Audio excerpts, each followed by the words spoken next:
Diablo Immortal is very soon going to be introducing new difficulties to the game. Many of you logged in this morning and saw this message saying that the server is reaching a new difficulty, causing your loyalty points to convert to legacy loyalty points. This will also cause current new essences to cost legacy loyalty points. This is discussing the legendary essences from gear.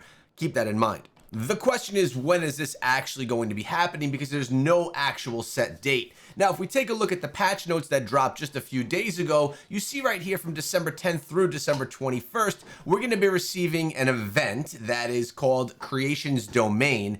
And during this event, we're going to be receiving 100% bonuses to experience from any battle pass levels, and rewards will be unlocked on days 2, 4, and 8 by just logging in. This is probably going to be somewhere near the time that we're going to be getting, or at least preparing for, this big server change. Or I shouldn't say server change, but new level change inside of the game. When this comes, we should be seeing 3 new Inferno difficulties, and I'm sure that there's many of you players out there that are ready to jump to the next Inferno difficulty already at this point in time. In addition to that, we're going to be getting new Helliquary bosses that we can battle that'll give us that great experience and some more demonic remains.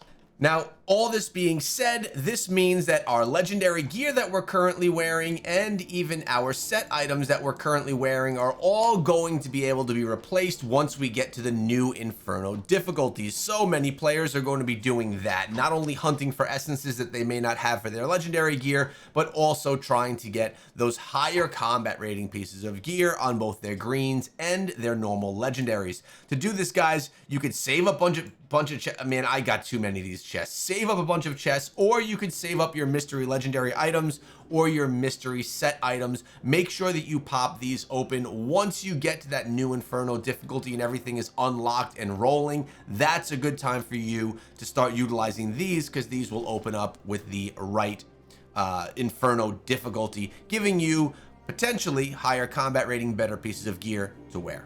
It's also probably not a bad idea to save your Rite of Cleansing Flora to run once we get to this new difficulty as well. I'm not sitting on a ton of flora right now because I opened up a bunch of them when I switched over to the Crusader and when I was trying to get some green items for the Satyr. But if you have a bunch of flora, wait for the new Inferno difficulty to unlock and for you to be within, and then you could run a bunch of these. You'll get a bunch of legendary pieces of gear, and on top of that, you'll be getting yourself the crafting materials for green items that are at the higher Inferno difficulty level. Now, the first Clash of Echoes War Games has completed. I streamed this on Friday night and on Saturday night. We had our preliminary rounds on Friday, and then on Saturday we had the semifinals and the finals, and Razor's team came out as the victors. This time around, everyone got rewards, everyone from first place all the way down to fourth place. Empowered battle passes, the better empowered, what do they call it? The champion? I'm not sure. Empowered battle passes, and a bunch of other awards for participating in the event. It was actually a lot of fun, and if you want to check out the live stream, this is what it looks like right here. Clash of Echoes War Games Tournament Finals. It was really a lot of fun. I was alongside of Ezreth and Gwyn casting the event, and we had a great time watching. I think that the players had a good time playing, and there were definitely some great battles to see. We're going to have another round of these events as we get through the holidays, starting out probably in the new year. That's going to be the next round of any of the tournaments that we're running. These are all going to be taking place in the Treasure Goblin server cluster, at least until we're able to do these types of events completely cross-server like the Browd of Realms is going on right now. Now we have a comment from TP Berg 2549 that actually participated in the event, saying thank you so much for hosting. Although day one was rough, more on that in a second, it was valuable to learn what to fix. Day 2 was fun. Wish we got to win a win or two against a strong Immortal team. We're trying to get long and then push past their spawn. So basically what they were trying to do was go the long side of the map.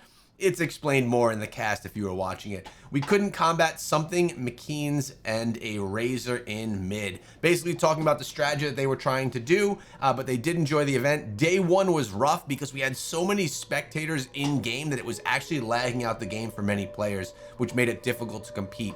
We've learned from it. We adjusted how many spectators we can have now. Won't have that issue, and hopefully we fix things on our side as the people putting the events together. Hopefully Blizzard can even better streamline things on their side so that the system is even smoother for future events. Now, something else I want to share with you quickly is my Helliquary experience since moving over to the Treasure Goblin server and joining my new Ariat Summit clan and being in my new warband. These events, Helliquary, I'm talking my twice per week, 5 battles each day. So basically a Monday 5 battle and then a Thursday 5 battle to max out your Helliquary rewards.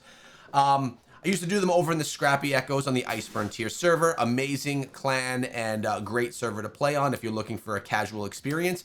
Since coming over here, my Helliquary has changed so much. I used to spend a decent amount of time really fighting down the bosses. We were basically a group of low spend or free to play players. And having come over here and playing with these high res players, the experience is so much different.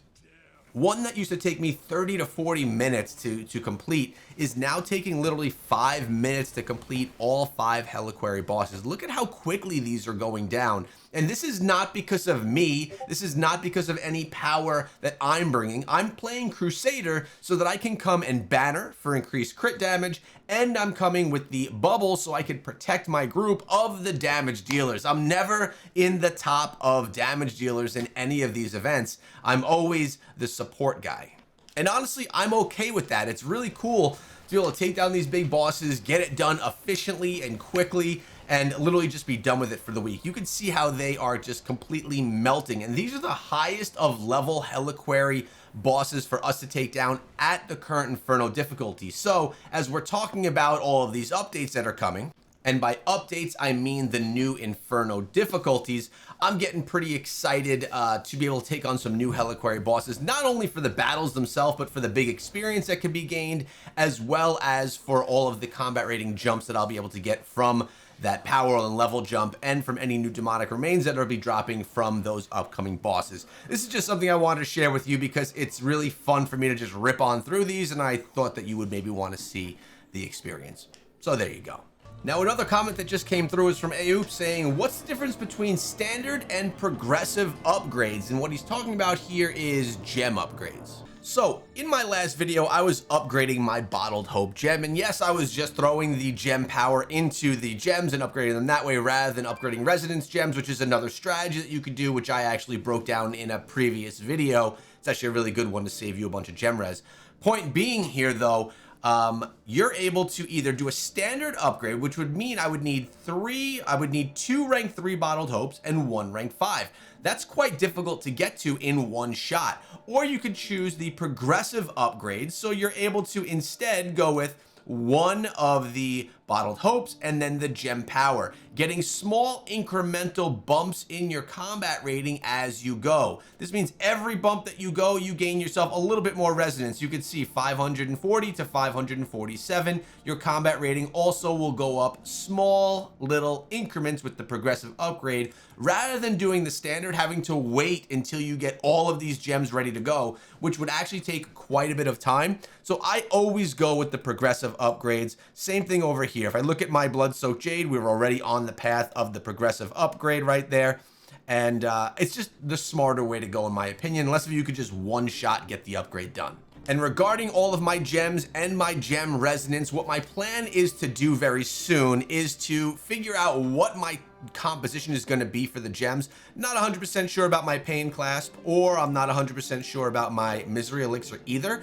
If I do continue using them, that's great, but if not, I'm going to be removing all of my resonance gems and basically I'm going to be putting as much of the resonance power as I can into resonance gems, and then filling up my normal gems, my 5-star gems, to get that essentially free power. When I do this, I'll explain it to you guys so you have a better understanding, so you could do so myself. But as I mentioned, I did do this in a previous video prior that you can check out to try and get yourself some free gem power. But guys, hope you enjoyed the video, and big things coming. We're week 3 right now as Immortals on the server. We just fought our final, or our week 3 battles, Vigil of Blades, last night. We're victorious, and we're continuing on as the Immortals. Pretty soon, I'm gonna have my first cape unlocked, which will be pretty cool. Hope you have a great day.